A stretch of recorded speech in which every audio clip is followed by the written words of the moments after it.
over in Italy as AC Milan are involved in a 6-goal thriller and drop points. So are the champions Juventus. So what's going to happen out of Serie A? We'll take a look at it.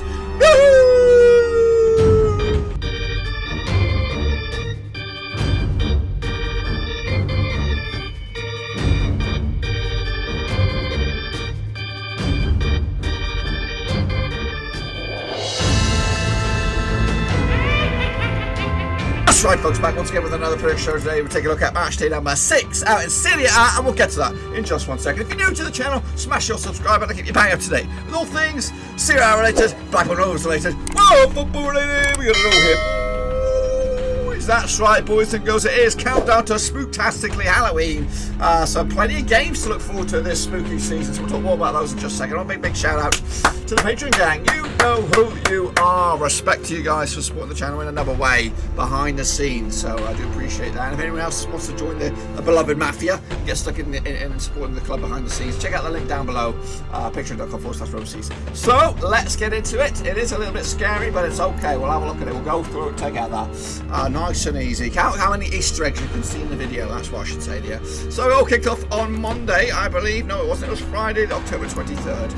Criteria once again, 0-3 in the ship face game, 4-7 straight face goal, 8+. You're in the top bins, lads. You're in the top bins. I don't think there's any of those, but we were close. There's a couple of close ones. We kicked it all off on Friday, October 23rd. It was another 6-goal thriller. 3-3. That's right. Sassuolo against Torino. Can we have a look at the scores here? Yeah. The real deal's on the left, mine's on the right. Actually, went with the 2-0 win for Sassuolo, but no. Jugovic, Caputo on the score sheet for Sassuolo with Carolinity, Belotti and Sasalucic on the score sheet for Torino as they shared all points between each other. Yeah, so got one wrong myself, but we'll see how you guys got on in just a second. Atalanta, what are they doing? What are they doing? Absolutely lost it to my boys, Sampdoria. Sampdoria up to 7th right now. Holy smokes, 3-1 loss. For the goals of the day, Quagliarella, Thornsby and Jakub Shankto on score sheet for Sampdoria with Duvan Zapata. The one on a goal for Champions League facing Atalanta. Of course, they've got a busy week this week. So, yeah, slipped up there, but I'm happy for that result for them, not for me, because I also got the prediction wrong. Meanwhile, Genoa gets into Milan. Milan got back to winning ways with a 2-0 win over Genoa. Goals today, Lukaku and D'Ambrosio giving them the victory. Actually, went with a 2-1 win myself, so ain't too shabby, brothers, on that one. Lazio gets Bologna. That ended up as a 2-1 win. Is it 2-1 win? I'm just looking at it. If you 2-1 win for Lazio, yes, indeed. I actually went with a 2-0 win for Lazio, so pretty good on that one as well. Luis Alberto Stilico Embile on the score sheet with Lorenzo Di Silvestri on the score sheet with Bologna as Lazio took the 3 points, and again starting to move up the table. Still long way away from the old glory spots there. Meanwhile, into Sunday's games, it was Cagliari as Crotone, 6-goal thriller there, and 4-2 in favour of Cagliari. Actually, I went with just the 1-0. I went with the 1-0, but it's okay. Liam Gangis on the score sheet, Simeone, Sotelli and Pedro on the score sheet for Cagliari. Junior Messias, Salvatore Malina on the score sheet for Crotone with Luca Ciancini getting himself sent off on that one. Meanwhile, Napoli also continued to dominate. 3-1 win was my call. It was actually a 2-1 win. I go in favour of Napoli on this one. Goals from Roberto Insigne on the score sheet for Benevento. His brother or a cousin or whatever, Lorenzo Insigne on the score sheet for Napoli with Andrea Petanga on the score sheet as Napoli moved up to second in the table. Actually went with a 3-1 win, so ain't too bad, brothers, on that one. Meanwhile, Parma forced a draw 2-2 in the end. Actually went with the 1-1 myself. Julian Chabot, Kevin Agabodo giving Spezia the lead on that one, 2-0 lead. Ricardo Caballero and Giorgio Kuka on the score sheet for Parma as they split the points down the middle. Meanwhile, Fiorentina, they did beat Udinese 2-1. That was my call. It was actually a 3-2 win in the end. Giantano Castavelli on the score sheet with a couple of goals. Nicolo Milekovic on the score sheet as well, with Stefano Okaka getting a couple of goals for Udinese on this one. And wrapping it up nearly. There was actually another one. Juventus could only draw with bloody hell. Hellas Verona just 1-1 in the end. No Ronaldo, but I think he's coming back. Dejan Kulievski on the score sheet with Andrea Favelli equalising for Verona, giving them a share of the spoils on that one. And then, of course, it was not my team, but my tip for the top. AC Milan, 6-goal thriller. That's right. Only managing to draw with Roma, with Zlatan getting a couple of goals. Alexander Salamakis as well, with Edin Dzeko, Jordan Fatut, and Mariusz Kumbula. So in all fairness, it looks like it was a pretty even game. The Ajax was very close with a 3-2 win myself. So 2, 4, 6. I did alright, but not brilliant. But it's okay, brothers. It's alright. No matter what you get, it's okay. AC Milan still lead the charge by a point over Napoli. Sassuolo is still unbeaten. So Juventus, they are a little bit behind. They're 4 points adrift at the moment, but it is very tight. And again, just like across the other lot of divisions around Europe, it's still wide open, which is good to see. So that's that. Of course, the prediction leader is wide and open. Of course, you can still jump in if you're new. Just get stuck in there. As long as you can consistent for a few months, you'll be all right. You'll be in the hunt. The manager Jerovic did poop. Football Mapper did all right. Shane O'Donnell did okay. Simon Rex did bits. Ivan Stringer did absolutely ghastly. Nathan Eater, not too bad, brother. Not too bad indeed. Hans Worst did all right. Vincent Hong, not too shabby. Deepak, they're great. He was pretty great. Matt Gunner also pretty good. Ishan, not too shabby. Oh, Margie Monday, not too bad as well. Elgin Cow, brother. Let's move on there, shall we? Liam 2000 did okay. Denzel Tan, not too bad. Club Skills did okay. Alex Weller, not too shabby. Denise Canelli, not too shabby as well. Bianca Molnar, she did alright. Gaming Charlie did bits. Ultra Omamira, not too bad as well. Well done. Yannick Buster did okay. Coding Ho did alright. And Sander 99 also did well. Whoa, was that right? Whatever. Bayern fan, you did alright. Costas Gay, you did okay. Omar Escaville, he did bits. Selection Sniper, well done. The D-Man did okay. Neil Galilei, not too shabby. Kieran did okay. Did terrible, really. Shepard, he did not too bad. We are QPR, of course. Bossio Mato, not too bad. And Vako Vasic as well. Did alright. And this is your leaderboard as it stands. Whoa.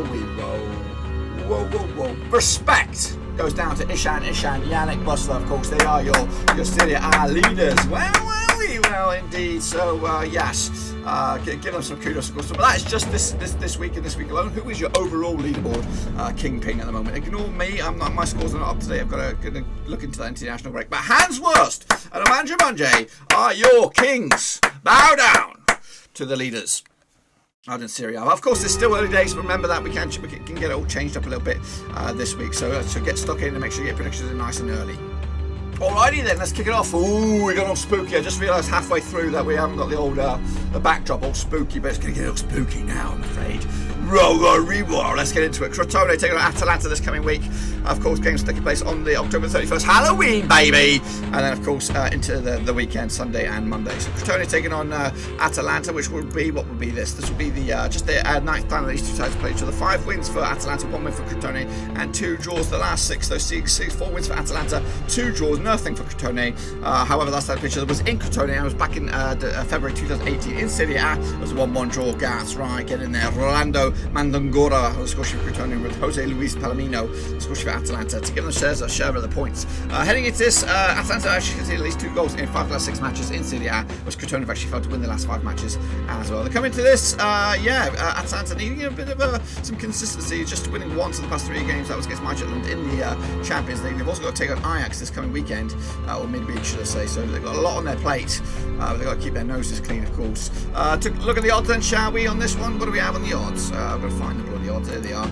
Coming at you. So Crotone taking on Atalanta. It's 11-2 for the hosts on this one. 5-2 on Atalanta. Stone Cold favourites. 4-1 is your draw. Of course, Atalanta coming to this in 6th spot, but a win for them could go as high as 2nd, lads. 2nd if the big fat doubly comes on in. I'm going to go with that as well. Let's stick it with Atalanta. Crotone, though, if they are to be victorious, they can actually come into this pop with the pops. But a win could actually get them to 50. But stick with Atalanta, of course I will. Next up, we have Inter Milan taking on Parma. These two sides played each other 60 times in the past. 24 wins for Parma, just 19 for Inter Milan. Scrap that, flip it, turn it around, bite it in half, and do it all again. In fact, it's Inter Milan actually got 24 victories, 19 wins for Parma, and 17 draws. I read that backwards. Whoa, spooky stuff. Anyway, the last 4 between these two sides, actually 2 wins for Inter Milan, 1 win for Parma, and 1 draw. Last time I played each other was in Parma. It was a 2-1 win for Inter Milan. That's right, goal scorers on the day was Di Frisch, Alessandro Bastoni, with Gervinho getting the goal from Parma. Kuka and Thomas and Bernie get themselves sent off to the respective teams. However, last time I played each other in Milan was right about this time last season, actually, October, 26th of October 2019. It was a 2-2 draw, folks. 2-2 draw with Lukaku and Gandavera on the score sheet for Inter Milan, with Jan Camora and Gervinho once again on the score sheet. Heading into this, though, Inter Milan actually undefeated in 12 of the last 13 matches in Serie A, as Parma have actually conceded at least 3 goals in the last 3 away matches as well. But all that statistics and all that's out the window, because there's only been 1 win at the past 4 games at Inter Milan in all competitions. That was against Genoa just past weekend. However, on the flip side, just 1 win in the past 5 as well for Parma. That was against Verona as well. Everyone's beaten Verona. Nope, I said Genoa.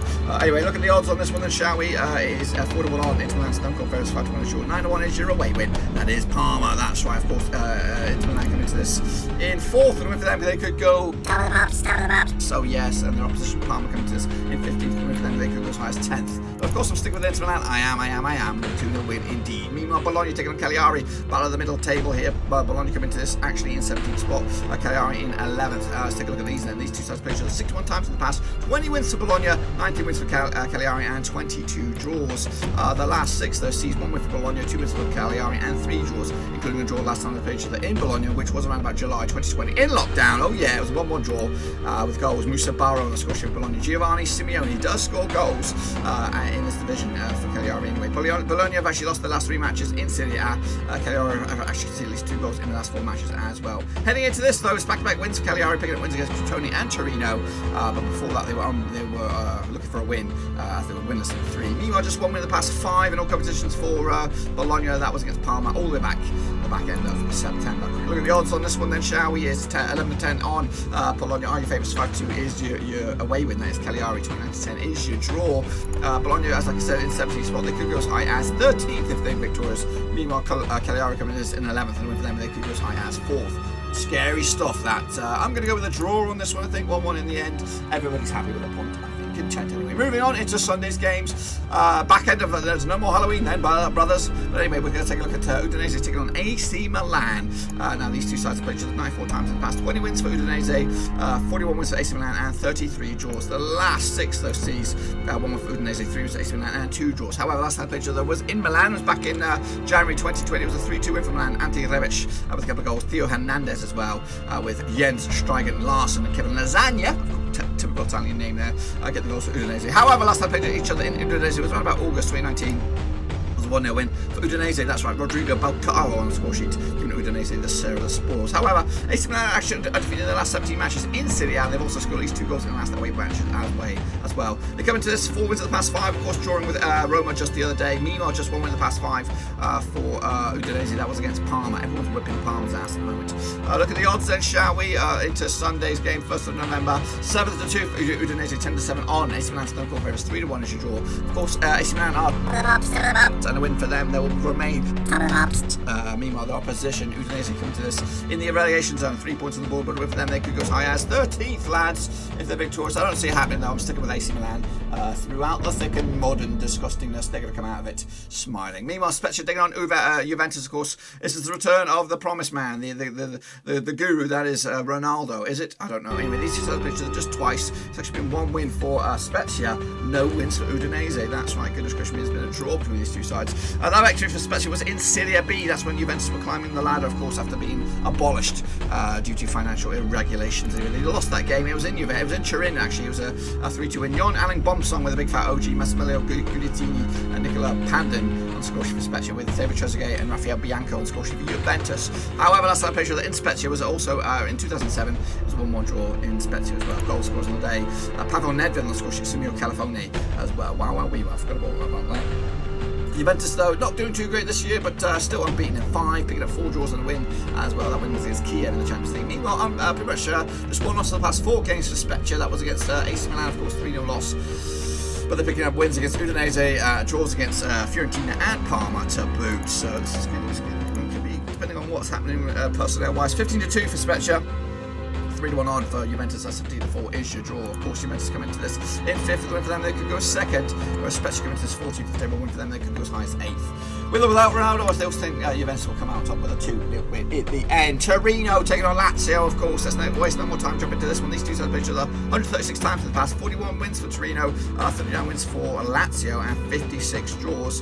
The last 6 though sees 2 wins for Torino, 3 wins for Lazio, and 1 draw.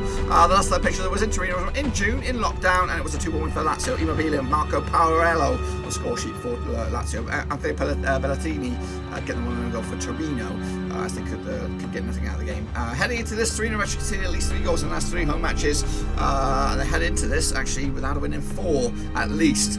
Meanwhile, back-to-back wins for Lazio in all competitions, including victories over Dortmund and Bologna, has them finally moving up the table, but still a little bit, like I said, about 12th at the moment, I think. Look at the odds on this one then. Do we have odds? I don't think we have odds on this one. Who the heck are we looking at? Torino. I don't see any odds. I expect Lazio are your favourites for this one, but we'll take a look at the table then. Lazio coming to 12th for one of them. They could go as high as 4th. Their opposition, Torino, coming to this in the relegation zone on 1 point on the board. But a win for them, they could go as high as bloody hell 15th. That's right. I'm sticking with Lazio. Of course, they're the bigger team. They should come out on top with a victory. And I don't see anything surprising about Torino so far this season. Moving on, Napoli up against Sassuolo. Of course, they've won this one. Napoli on 2nd, Sassuolo in 3rd. Anyway, heading into this, they've only played each other 15 times in the past. 9 wins for Napoli, 1 win for Sassuolo, and 3 draws. It could be different though this weekend. Napoli winning 4 of the past 6. That's Sassuolo nothing and 2 draws. Last time they played each other was in Naples. It was back in July in lockdown. Versace and Alan on the score sheet for Napoli as they came out well away with the 3 points.